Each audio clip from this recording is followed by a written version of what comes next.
Well, I did not spend much time with the first Escapists, but the time off for good behavior, perhaps, but nonetheless playing the game early given me by the developers. Well, for the upcoming sequel was like slipping into an old jumpsuit. Nothing like as serious as Shawshank, but not as catastrophically stupid as Prison Break. Well, this was and is essentially a mashup of simulation, RPG, and well crafting in which you have to devise a DIY just to get out of jail free card or for your little pixel person. Guys, it's Mirio here and let's get started.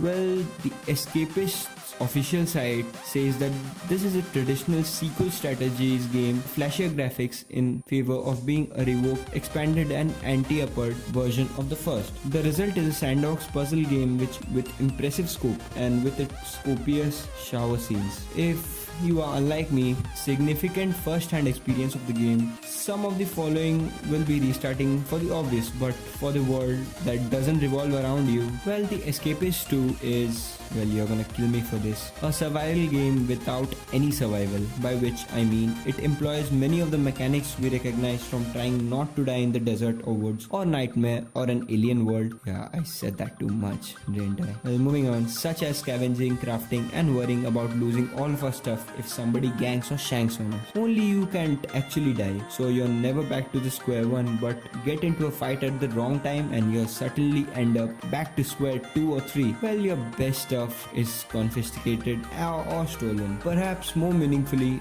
there are confines. The prison walls and gates are fences and have attack dogs and security guards. Well, most obviously, but perhaps more meaningfully, are the confines of the routines. If you're not at the right place at the right time, at breakfast, during breakfast hour or at lunch hour, in lunch hour and etc. in the yard during the exercise hour, you'll be monitored more carefully at the best or relentlessly pursued, then beaten into unconsciousness at more likely for the worst. So it is that you must perform those co-survival activities with these restraints. This gives the Escapists a complete different ebb and flow of the scavenge and craft games. Well, it has so much in common with where long-term plans come in enough broadly, which involves staying alive for long enough, here making sure you don't lose your half-made pickaxe or replica audio boom depends more than anything on doing what you're told and taking rapid advantage of the gaps in between and forcing those gaps wider by making only a token appearance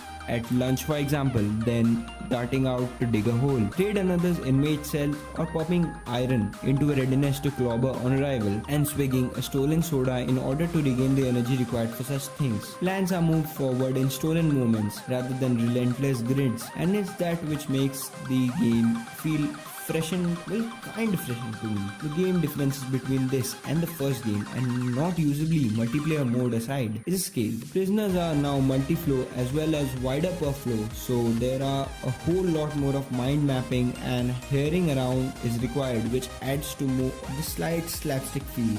Look, I'm making shoes and I'm supposed to run downstairs, frantically digging tunnels and checking time while my spikes are gone. That was pretty bad. I just tried to, Reportedly, it entirely departs from the realm of reason later on, with breakdancing, rooftop and helicopter rescues and spaceships entering the mix, although I imagine it's still going on easier to swallow than breaking anything into Season 2 and onwards on Prison Break. Well, I haven't gotten to any of the weirder stuff in the 3 scenarios available in this game, but given what an elaborate process it is to plan an escape, the most important thing you'll find and construct all those things you need for someone to escape, I'd imagine it going to take some doing of your really big stuff. So this game is weird, and trust me when I say weird, it's really fucking weird. So, well, I appreciate the wider range of player character options, but still this game has a bit of lows, well, pros as well. So, do I recommend this game to you? Well, kinda. If you just like free to play games, well, kinda. If you really are into the hype and want to try this game out, I would really appreciate that if you try the first one out, because that one is much better than this part, but still this has a few neat tricks up its sleeve.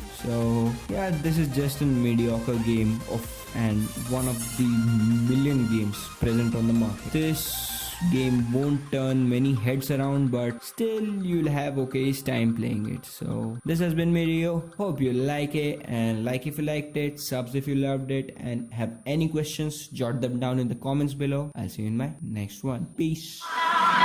And now I know my heart is a ghost